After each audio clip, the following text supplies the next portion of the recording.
Hello' everyone, আজি হৈছে মহাশিৱৰাত্ৰি আৰু সেয়েহে আজি শিৱৰাত্ৰি বুলি প্ৰথমে ঘৰ দুৱাৰ সাৰি মুচি চফা কৰি ল'লো আৰু তাৰ পাছত গা পা ধুই ঘৰৰে থাপনাখনত এনেদৰে ধূপ চাকি জ্বলাই দিলো আৰু তাৰ পাছত ধূপ চাকি জ্বলাই মেলি মই এয়া আপদ উদ্ধাৰখন পঢ়িলো আৰু আপদ উদ্ধাৰ মানে কি আপোনালোক সকলোৱে চাগে জানেই ন। আৰু মই এই আপদ উদ্ধাৰখন প্ৰত্যেক শাওণ মাহত আৰু শিৱৰাত্ৰিত পঢ়ো আৰু বহুত বেছি ভাল লাগে। আৰু তাৰ পাছত আপদ উদ্ধাৰখন পঢ়ি মেলি দাদা মই আৰু মা যাব ওলাইছো আমাৰ ওচৰতে থকা এটা মন্দিৰলৈ বুলি। আৰু তাৰ পাছত এয়া মন্দিৰলৈ গৈ পেলাই ধুনীয়াকৈ চাকি বন্তি ধূপ জ্বলাই দিলো আৰু বহুত বেছি ভাল লাগিল। আৰু কিমান দিনৰ মূৰত যে এই মন্দিৰটোত অহা হ'ল নহয়। আগতে ইয়াৰ ওচৰতে আমাৰ ঘৰ আছিলে, সেয়েহে এই মন্দিৰটোত প্ৰায়ে অহা আছিলো, কিন্তু এতিয়া যিহেতু আমি দূৰত গুচি গলো সেয়েহে এই মন্দিৰটোলৈ এনেদৰে মাজে সময়েহে অহা হয়। মানে আগতে আমি কোৱাৰ্টাৰত আছিলো আৰু এতিয়া নিজা ঘৰত আহিলো বাৰু। আৰু এইকেইজনীক চাওকচোন, বহু দিনৰ মূৰত লগ পাই কি যে কথা ওলাইছে নহয় আমাৰ। আৰু সন্ধিয়া সময়ত আকৌ আহিলো এই মন্দিৰটোলৈ আৰু মাহঁতে এয়া নাম ধৰি আছে। আৰু তাৰ পাছত এয়া খুটাও খালো। আৰু এই বস্তুবিধ বাৰু কাৰ কাৰ প্ৰিয় কমেণ্ট কৰি জনাবচোন।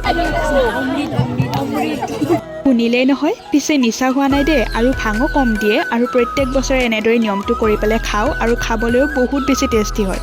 আৰু তাৰ পাছত সময় হ'ল পুষ্পাঞ্জলি লোৱাৰ। এয়া পুষ্পাঞ্জলিও ললো। পুষ্পাঞ্জলি লৈ সেৱা কৰি উঠি এয়া দিনটো লঘোণে থকাৰ অন্তত হেঁপাহ পলোৱা খিচিৰি খালো। গতিকে আজিলৈ আহিছো তেন্তে, লগ পাম এটি নেক্সট মিনি ব্লগত। তেতিয়ালৈ মোৰ চেনেলটো ছাবস্ক্ৰাইব কৰি থব। বাই।